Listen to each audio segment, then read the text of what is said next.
Hey guys, so we had an explosion on Bitcoin like we talked about a couple of weeks ago. While it was above here, there was absolutely nothing to worry about. It was only if we broke through this level here that then we would be like, okay, why are they not selling higher or buying higher? But we are still in. Okay, so from the low here, you can see we're selling higher. Well, actually, no, at the lower there, but buying higher, and then here selling higher. That was the point where things started to change. And I talked about it back then in September. Then buying higher, selling higher, buying higher, selling higher, buying higher, and this is going to be selling higher. Okay, so as we know, market zigzag, zigzag. We've now had a really big zig. So what you now need to understand is you're probably going to get a bit of a zag, and from that move, you'd have to expect a bit of a 1/3, probably 2/3 retracement. So some kind of move down into here. We do not really want it going through that 78K zone there. Okay. Because if you look at your Bitcoin futures, you can see that is our beautiful gap zone as well. So, there's a good chance that it comes down and fills that gap, which aligns perfectly with the 618 here, fills that gap, and then could go from there. So possibility, not guaranteed, but yeah, that is, if we do come down, it could have a bit of a move down to here. If that happens, then you'd have to start to look for where your altcoins are at and if whether or not they're in their retracements as well. Okay, so we have come up. We've still got all our blinkers on. Like, yes, we're not going up on lower in volume. Okay, we were quite overbought, so again, due for a bit of it. But in the excess phase, volume won't confirm the move. That is what happens if, like I showed you back here, in here. As you can see here, when we went into our excess phase, volume didn't confirm the move either. Okay, and as you can see, it went on from February until May, months and months and months without confirming the move as well. So volume won't confirm the excess phase or a B wave, just so you're aware. Okay. So yeah, so this is going up, still got bullish market structure, and as long as they're buying off here, if we start going through there, that's when I'd start to kind of question what's going on now. For a multitude of reasons, but really we don't want to ever fall back within the 72 again, because as we know, when we break major resistance for one or two reasons, to continue the trend or grab liquidity. What it looks like at the moment is to continue the trend. However, if we were to ever come back within again, then it was just to grab all of that liquidity that was up there. And there was hundreds of billions of dollars that I talked about a couple of weeks ago that there's no way they're leaving that on the floor. So I said, worst case is it'll come up, grab liquidity, and come back in. No, it shot up because not only do you get buyers going long, you've also got shorters having to go long because they have to cover themselves. Massive explosion. All right, so anything above this zone here, you might not even feel the gap. It might only just come down to 382. So yeah, at the moment, completely good. Historically, when we break all-time highs, we don't actually pull back. If you look here, we just go. Okay, so you push, pull back, but you don't pull back to the breakout point. I'll bring up the all-time history next to show you. All right, so that one there, and then you can see back in 2017, same thing. That was the all-time high when we broke. So it pulled back, but never pulled back to the point, and then shot. So that's the exact same thing that we're looking for now. Is that you've come up, you've had your move, and it's just going to come back to your zag zone. So we might be getting something like this now, which would be a phenomenal buying opportunity in that zone, ready for that next leg up. But history shows you never get a pull back to that zone. There's another example. Here's another example. Okay, 2013, another example. Okay, just goes. So history says once you break, you rock it and you go. The worst case you get is a buy off the zag zone, which is what we're looking for here now. Okay, so here, once we come up, just looking for that bounce into the zag zone. If that doesn't happen, then that's something different. All right. And you'd start to question why if it started to break below. Where we are right now as well, which is probably showing a bit of a USDT dominance, is on its major trendline support here as well. So you're probably going to get a bit of a bounce on this as well. Okay, buying. Okay, on extremely oversold. So I think you'll get at least a bounce here. Anything more is too hard to tell yet. We need more data to come in. You wouldn't even be thinking anything more unless it actually bounced off and changed structure and got out of here. So unless that happened, you'd just be looking for this to just come up and keep going. Okay, but another reason why you're probably going to get a little bit of a pullback here. We go to others.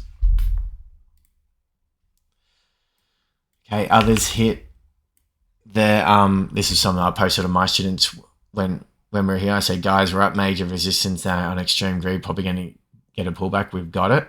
So how much of a pullback? Again, higher high, higher low, higher high. We actually haven't had a change of structure off this zone yet. So what we needed to do is that same thing. Come down, buy off here and get through there. Once we get through here, that pretty much signals old season.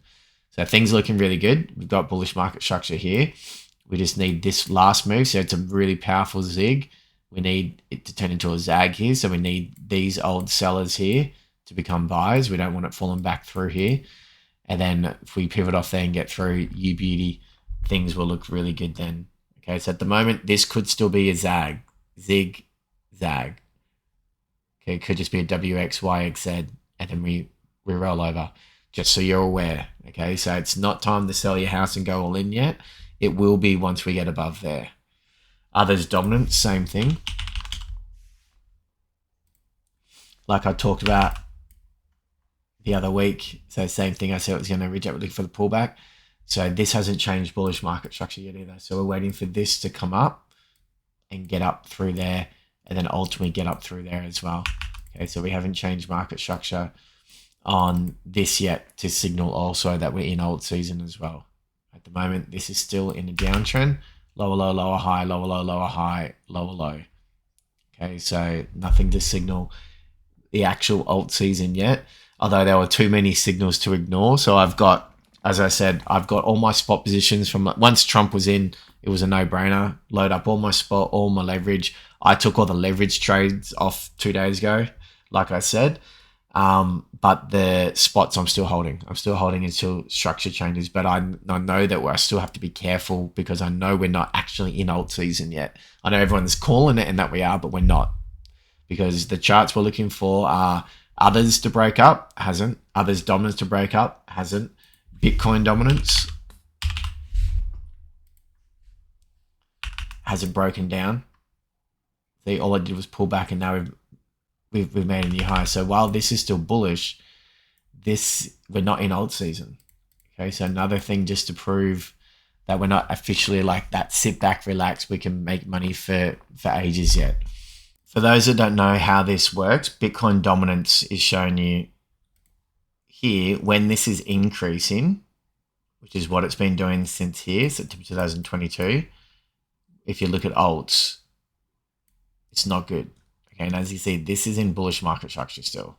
So it's still not time to be in your alts yet.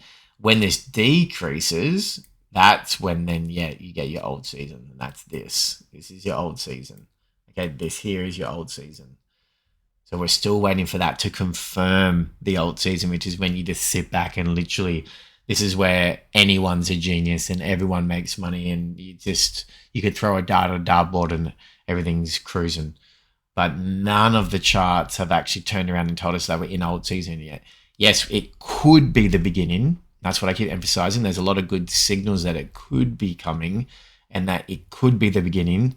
But I'm a big data man and a big reactive data person. I like to predict, and then I predict what I think is going to happen. And then after that prediction, I use the data to then go, okay, is my prediction actually happening? Okay, and it's all about knowing that. So once this changes, market structure puts in reversal, then yes, you're in. We're at a key level, like we're up at the 618 here now, where you'd be expecting some kind of rejection here soon, but it hasn't yet. So until it puts in that reversal, know that. All right, so just trying to show you guys that the data hasn't actually confirmed alt season yet, even though you've probably seen it all over YouTube and it's that. Yes, it could be the beginning, but we need more data to actually confirm it. So what I'm looking for is looking to see Bitcoin gets bought off that zag zone. If the alt start getting bought off that zag zone, that could be your potential perfect entry before coming, but it's not yet. I think you still got a few more days. I'll probably wait till maybe early next week, and then we'll see how it goes from there. MTM students are working on relative strength, and next week their lesson is the art of stock picking and coin picking, which is where we go through every coin and we can unpack and find the strongest ones. It's what I did to find Matic and Cardano back on the last bull run. I got Matic under 1 cent, Cardano at 3 cents. It's what I did with MTC students back in beginning of last year. And when we did it, we spent the whole day doing it all. And when we unpacked it, Sol became the number one. This was back in May, and I'll show you Sol now.